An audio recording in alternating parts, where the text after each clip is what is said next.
I would like to welcome everybody to our first presentation or our first luncheon for KCOR for 2020. Gabriela and I are the new chairs of the program committee, so this is our first go-round at trying to get these things organized, but so far it's been not too bad. We've done okay, I think.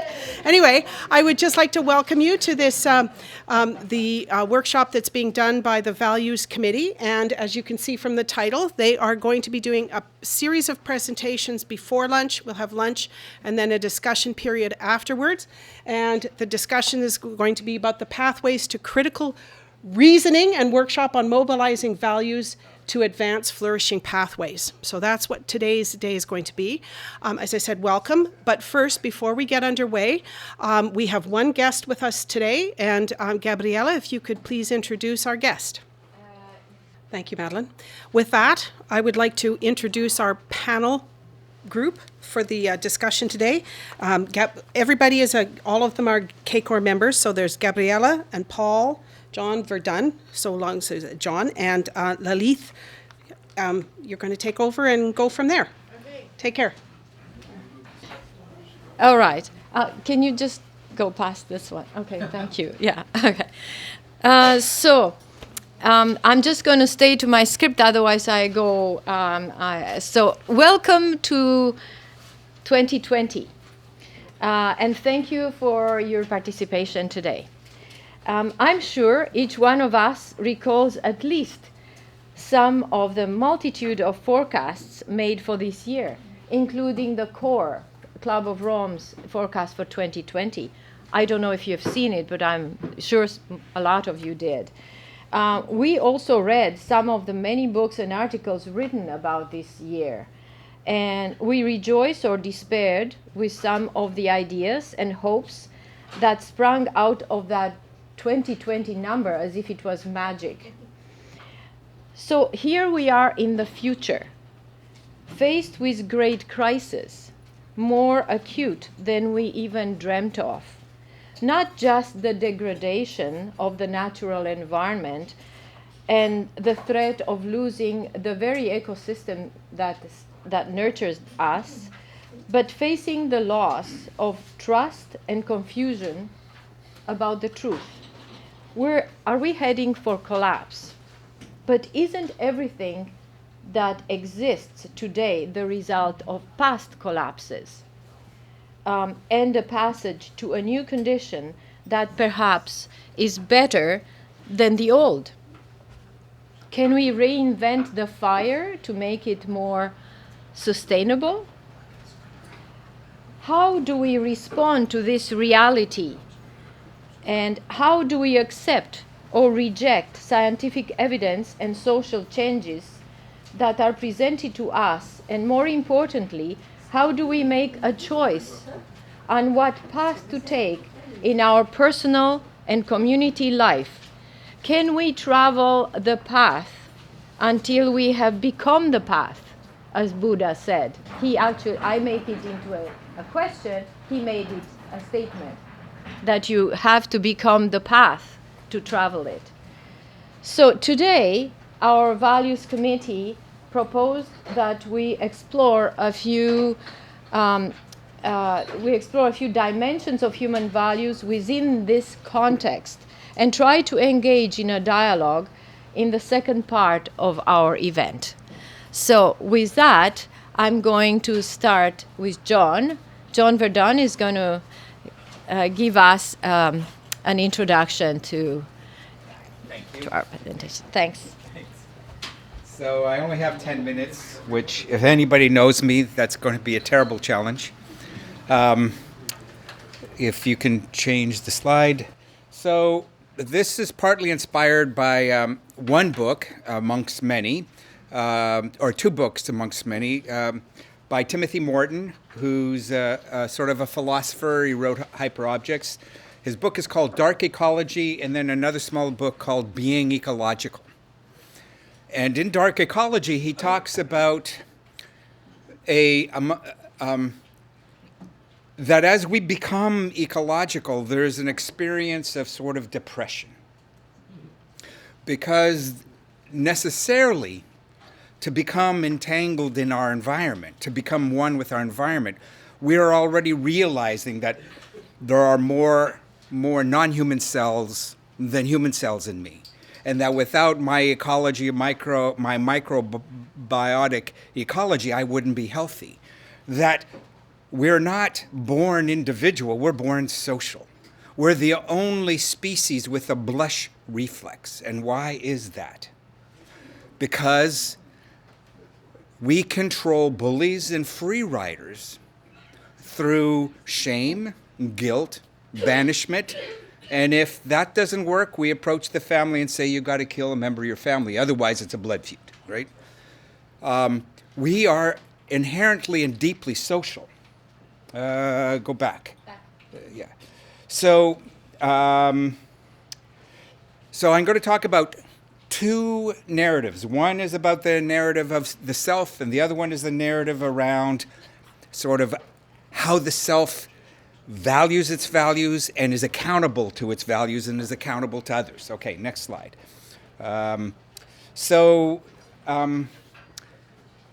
We are already sort of technologically dependent. Our digestive system is proportionally much smaller than a chimpanzee digestive system. And why is that? Because we've become dependent on fire. Fire enabled us to eat a wider variety of foods and get more nourishment for it. So we can't go back to be at one. We can only go back as long as we hang on to fire. When we had the technology of culture and language, we became cyborg. We became social. I am only because we are. Next slide. So for the last couple of 100 years, our Western psychology is about individuation.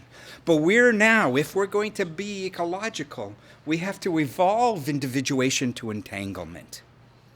We're entangled in our tools. We're entangled in each other.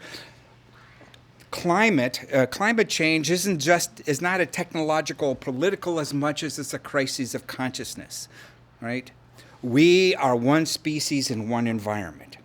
So this requires a new narrative of self. We're no longer the rugged individual, the isolated, atomistic, selfish being that only requires competition. We need cooperation. And that leads us to the next narrative, right? So David Graeber, in his wonderful book, Debt, the First 5,000 Years, everyone should read it, says the Indo-European words for sin, guilt, and debt are the same word. Now, I was born Catholic, right? And anybody Catholic knows original sin. Well, when I understood that, all of a sudden it made sense. We're not born in original sin, but we are all born in original debt. We owe our parents for our very life. We owe our culture for the language, for the tools, for the infrastructure. Nothing I do can be done without honoring the debt to which I inherited, right? And that's not about obligation. Now, money is really a form of accounting. Circulating credit and debt is social fabric. The favors we do, the reputation we carry. When we were hunters and gatherers, we were individual temperaments, roles and statuses. And in order to move from childhood to adulthood, you had to have a rite of passage so everyone could recalibrate who you were. Now, the more people I meet, the more individual I can become. The more moments when I meet a new person of new behavior, my mirror neurons absorb something new. Now, this accounting system, once we reach a certain population size, we can no longer hold it in flesh memory. Our consciousness now needs writing. And so whether it's cowrie shells, whether it's marks in a bamboo that you split in half, so you give one to the other or one to the other, the origins of writing are all in accounting. It's the only way we could move from small groups to 1,000 to 10,000 and be able to pool resources and deal with surplus. So the narrative of economic is barter, but no society ever lived on barter, right? Barter happened when two groups that met infrequently had an opportunity to exchange, but everywhere and always, it's accounting, circulating credit and debt.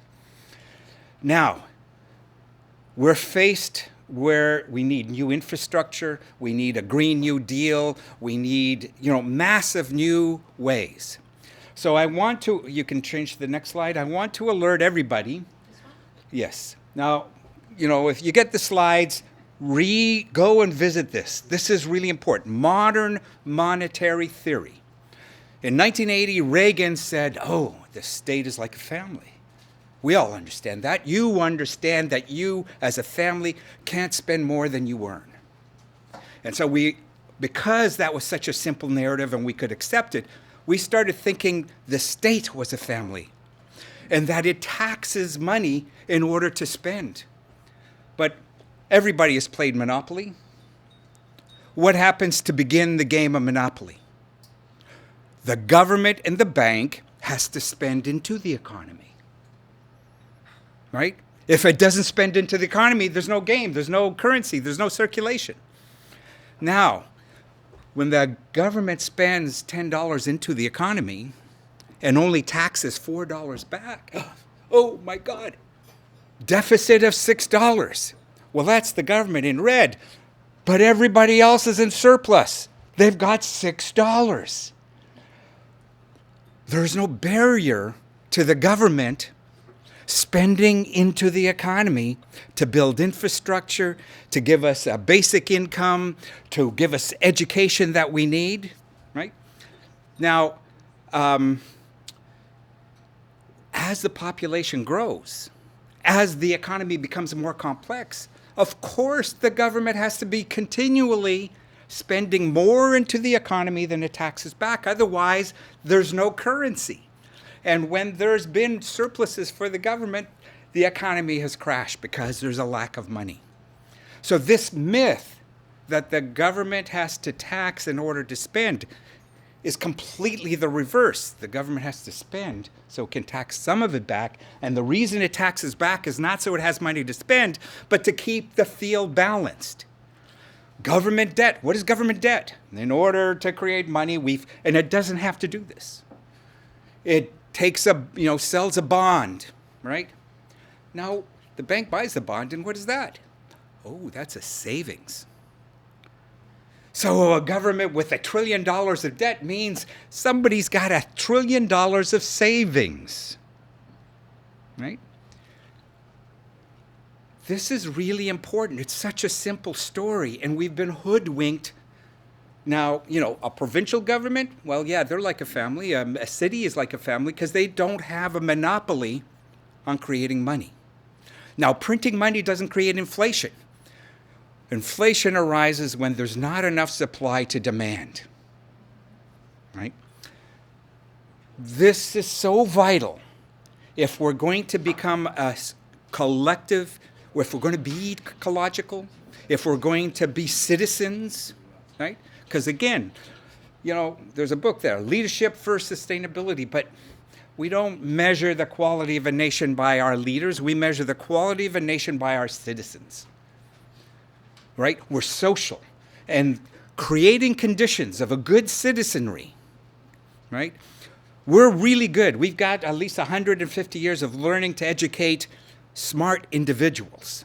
But our challenge now is collective intelligence, learning to solve problems together, having conversations to explore honest accounts, to hold each other accountable. So I think I've done my 10 minutes, and these two narratives that are intertwined and entangled, because that's our future. And there is going to be a loss of self in order for a richer experience of us as social beings. Thanks.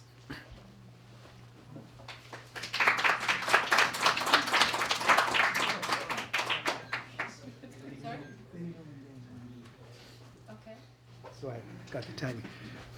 Folks, we are us humans are an incorrigible lot, right? We break the rules all the time. We don't listen to others. We forge our own path. And part of our way has been to break these frontiers and move onto new things. And that is inherent in us, isn't it? Inherent in us to really grow all the time, to learn and grow and learn and grow. So in that narrative, when we then only look at things from the outside world, that's when we don't temper this insatiable appetite to grow and gain and win and that whole thing that's now creating some pressure on our on our system. So even though I grew up with yes, please go ahead. Grew up from the time I was about 10 years old. I got all these things drummed into my head in my Buddhist home through the monks that I knew. All things arise in dependence. Upon multiple causes and conditions. The secret of the universe lies in the nature of causality, the karma. All that narrative was drummed into me from the time I was a kid. And all things continually change and the condition each other in interconnections as real as a spoke in a wheel. So the system's process that we are in, which John also spoke to a little earlier.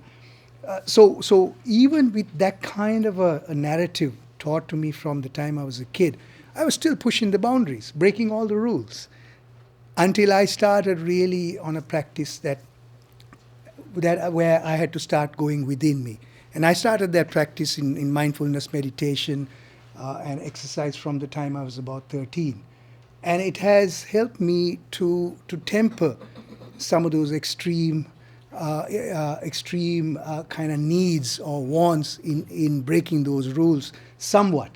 So in the last 55 years or so, 50 years or so, I've lived in a way where I felt that I am in a certain balance, but then again, I'm not the judge of that, right? So moving on to the next one. So we also realize that we have the contradiction of separation. The Western world, which was led by the church in the 1400s, 1500s, when scientific thought started coming out, as we all know. Copernicus didn't want to spread his theory yet. Giordano Bruno got burnt at the stake for playing around with that. And Galileo went to prison in 1633, thrown into prison by his good friend Pope Urban. All of those things where Descartes and other philosophers and scientists were watching what was going on, separated the narrative into narrative of mind and body. And this great separation is what has created this modern world, because when we go back and reflect on why we are here with what we are doing right now, why are we paying the price for creating technologies without thinking of the consequences? In my opinion, it seems that this is the separation that has caused it. And how scientific thought was developed in that separation came from folks like these. But at the same time, in places like India and China, where there seems to be a balance, it didn't go after the technological development like the West did. Manufacturing of steel and the printing press and all of that enabled the Western world to really go out there and conquer the other worlds by the use of force. So the idea of a holistic thought process got buried under in the narrative of technology and developing a material world. But people like Goethe understood all that too. So the Western thought was still there, but they got submerged. So he talks about what Werner Heisenberg and Bateson discovered in Berkeley in terms of quantum physics. He preempted all of those thoughts by understanding the holistic universe, the holistic nature of life. And in between, people like William James dabbled with the idea of the separation of the mind and body. And Fritjof Capra, if you know him, he's a he followed Werner Heisenberg and Bateson into the Berkeley labs. He's a physicist. He's written books like The Turning Point, Web of Life, who really brings together the looking at this separation and how this separation has created the world that we are in right now. So now, finally, the Western world is also coming to the realization of this systemic thinking process. And this is what results in not thinking about consequences, right? Oppenheimer laments at the fact that he's created something that can blow us all up, and then tells us, as he leaves, that we have to unite or we will perish. How irresponsible is that at the end of the day? Right? And there's a crazy man who has the access to this little button, to the technology that he created. But it was too late. Didn't think about that, right? So the dilemma comes from what Garrett Hardin says. We are acting only in our self-interest. And in a competitive world, in the narrative, I went to a Catholic school and a Western schooling system, and competition was the order of the day. Who came in first in class? I played rugby competition, and I still compete, and when I'm on the field, I go for the kill. Right? That's when the mind kicks in, right? So that narrative is hardwired in us, in our subconscious mind, and that narrative comes from a scarcity mentality that there's little to go around, so you better fight for your space. So we move away from this collaborative space, but at the same time, having grown up in Sri Lanka, having also spent quite a few years in Sri Lanka selling solar home systems to rural people before they got spoiled with the TV, which I provided the power for, that whole community, the whole notion of interdependence in a community was well and alive until the IMF came and killed all that off by a program called structural adjustment, by killing safety nets for farmers to have a minimum price for their crops, by telling them to compete with the rest of the world. So they killed the village. Instead, they created factories for women to work in to make garments. They created opportunities for women to move to the Middle East to act as servants and be abused. And countries like Sri Lanka is facing a huge social issue with motherless homes. What kind of a society are we going to create? And I worked with these kids. I've been into training programs in rural schools, and I ask a bunch of kids, how many of your mothers are not home right now? In some places, 80% of their hands go up. And as I get to know them over a week of leadership training, they tell us the horror stories of what the father is doing, even raping their own children, because the father has got lost and has no place in society anymore. Because the mother is bringing in the money, he cannot grow his food. So there is a huge social issue that's going on, a crisis that's going on in the rest of the world. So we cannot ignore all of those things that are happening right now. And the grand illusion is like Narcissus, right? So we're still looking at our reflection and thinking it's real until we put the finger in the water and see that it disappears.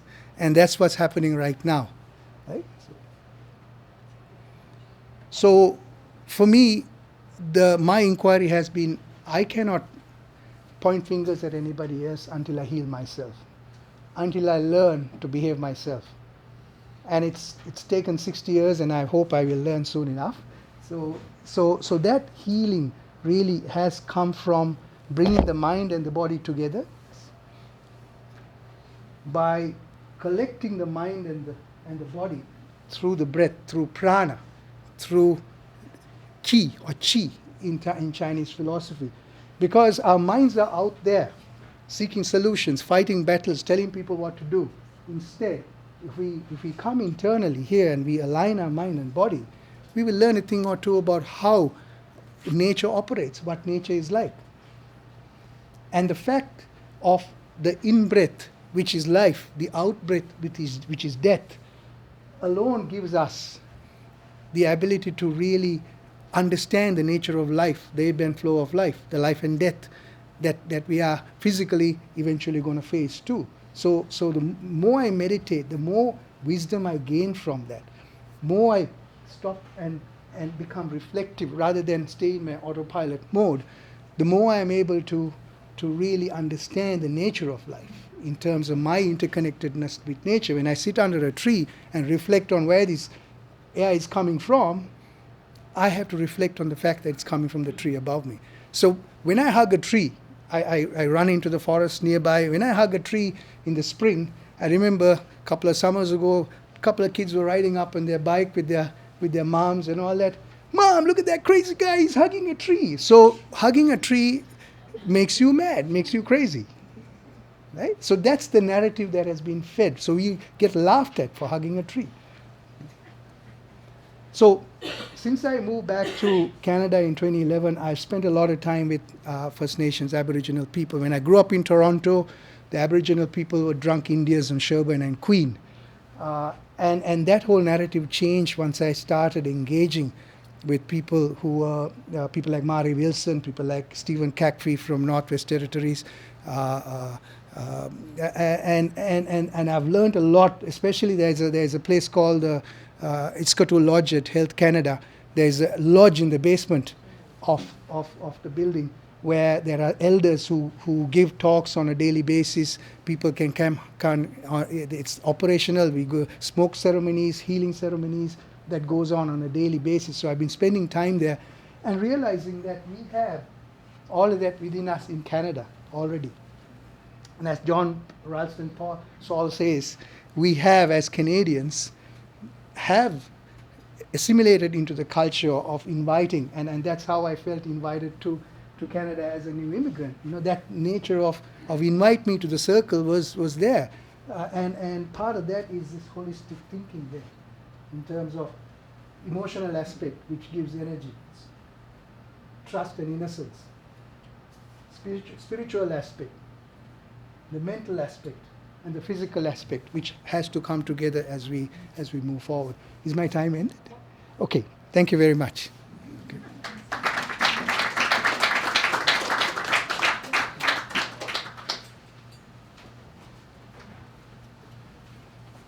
Okay. Okay, just to bring us back here, my job is sort of to wrap this up in a way. We wanted to contribute to the Pathways project in a way that brings the values dimension to it. In my sort of look at it, we looked at the idea of communication, and I think most of you have seen this movie, or anyone in our age has generally seen Cool Hand Luke, and the prison warden is saying that what we have is a failure to communicate. And I think in the Pathways project and the slide that Gabriela put up right at the beginning there, the science is unassailable. The reality is happening. There's storms and fires and everything going on. There's various social movements going on. And yet why are we not getting tremendous buy-in, like the Marshall Plan after World War II? Why isn't everybody just climbing all over themselves to solve this climate change problem? So that's what I'd like to talk about, a little bit about communication. So exploring the construct that we make choices. And when we make choices, choices are acts of creation, especially in the environment of the three things that we had talked about. So we were going to explore the assertion of values within, values between, and as John talked about, ecological being. So the construct that we put together, or that I'm proposing here, what are the predominant values that are making all the choices that are leading either to this frustration or problems that we have, or to success? We do have 100 million EVs on the road now, and people are making changes here and there. And the big question is this change happening fast enough? And what can we do with regards to communication? So what is, are we talking about fear and survival and frustration and anger, and what should be? Should we be approaching this more in a vein, as Lalith talked about, in terms of calmness and equanimity? And why do we choose anger, which is a violent value? And if we're not choosing anger, why are we letting anger choose us? So the message there is, are we examining the unexamined assumptions that are allowing us to drive this communication? i.e. anger is okay and therefore this response happens, rather than saying, is anger okay and do we have other responses that might communicate a little bit better? So we have skilled and unskilled responses. We're setting up constructs of fear and apocalypse, whether it's true or not. And in some sense, there is something very, very tragic on the horizon there. And try not to take these assumptions and just run with them as a reflex, but really to examine them. So we complain, we demand, we feel righteous and justified, and we have to really get at that core. Next one. So I'd like to talk a little bit about conditioning. So just to bring you to Krishnamurti, I don't know if people are familiar with Krishnamurti's construct there. Everything happens in our life, it's an event. It's in the past. What happens to that is it becomes a memory, and the memory has an emotion attached to it. And that emotion inserts itself into the present as conditioning. So we were either going to be a victim of this conditioning, or we are going to recognize it for what it is, so that we can make free and liberated and more constructive responses about it. So conditioning the present through an environment of social and mimetic structures. So what are the structures that we have in that we're making communication? How can we awaken to this communication? And are we talking about the various options that we have? Are we talking about public good and harmony, or are we talking about comparative harm and neglect, the ethic of care versus the ethic of justice, fear and anger? That's all right. That's okay, Gabriela. Yeah, it's winter. Happy winter. Yeah. Well, windy. Well, happy winter. The climate's changing in this room. Climate change. So let's look at the scenario when we talk to people here. You knock on the door of the average Western person, 2 cars, nice house, neighborhood, nature is nearby, employed, family, all the good stuff. And you tell them, another 2 degrees of global warming and you're doomed, and you're probably doomed already. I mean, that's a conversation which we tend to have in Western society. And he looks around and sees all this sunny blue sky and whatever, and he's going to the beach and he looks forward to having a good time, and he will have a good time, or they will have a good time. Or this is a little different from visiting the same house, after an earthquake, no power, broken water mains, flooded basement, forest fire on the horizon, choking air, and all that kind of thing. So in the issue of the Pathways Project, how are we communicating to who, and what is the message? You don't have to convince this person very much. We're in the action phase right here. Here we're just trying to get them to move a little bit. Next slide. So truth to power. So who are we talking to? Who gets your attention? The upper middle class? Are we talking to fellow scientists? When we talk amongst ourselves, there really isn't a big argument about what's going on. Politicians. The key is to talk really to those who have some sort of power to enact collective change. And that said, I think attitudes and beliefs are changing, and I think we all see that. But the question is going to be soon enough. Next one. So let's talk about belief structures for a minute. There's a lot of science going on about that. Belief structures are either forming, they're validating, or they're changing. And you can actually get into constructs that are going to do that. Beliefs are generally formed 2 ways, either by our experiences, inferences, and deductions, or by accepting what others tell us. They can be empowering, or they can be very constraining. If belief structure is going to put you in a denial category, you can really get yourself into a box here. And from one of the Harvard, I think, 2 long-standing operations about human cognitive behavior provide an account how people form beliefs. One is the brain is very ready to form patterns. It looks at things and it forms patterns, even in random phenomena, in order to survive. And the other is readiness to nominate agency about this. So intentional action, whether we're informed or true or not. So we form our beliefs generally first, and according to Michael here, and then look to evidence to support it lately, afterwards. So we get ourselves into a box sometimes. So beliefs are generally experiential, inferential, reasoning, education, hearsay, what we're told, the mimetic structures around us. with a pattern predisposition and an agency predisposition.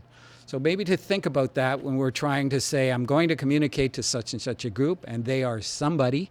What are we going to talk about in terms of their beliefs that they're going to come up with? Next one.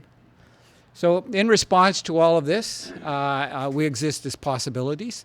You may be familiar with the Greek sort of construct of Chronos and Kairos. Chronos is the god of time, and it's a silver thread in the past and a golden thread in the future. And Kairos is the god of the present moment, and it's the infinite plane of the present moment is the way they do it there. So we exist at any given moment in quantum physics, etc., as possibilities, great possibilities, and we have to make good reasoned choices about it. So what is skillful practice? Get in touch, as Lalith said, with our contemplative selves, examine our assumptions of our emotions. There's a saying, if you can't feel anything, it's impossible to make a decision. So there's always an emotion behind the decisions and choices that we make in life and that others do when we communicate to them. Our assumptions, practices, communications, nonviolent communication, peace-centered communication structures there. And ultimately, it's everything we do in a collective sense that's going to be our message. As Gandhi said, your life is your message, and we can go forward to that. And what that does is it gives us a little bit of hope. It says to you that you may not be able to solve the problem, but you can respond to it in a skillful manner, which is going to give you some measure of sufficiency. Yeah. So I saw a movie lately. And purpose and meaning and all that was discussed. And one of them was going to head out and save people in dire straits and tough places and all that. And the other one said, well, it sounds good, but don't forget to have fun. In other words, are we in the business of living to heal, or are we in the business of healing to live? And I think that's very, very important in order to avoid any of the sort of depression and angst that comes with this kind of discussion. So we can get so caught up in suffering that we forget about why we're really here in a sense. Okay, Lily, sorry.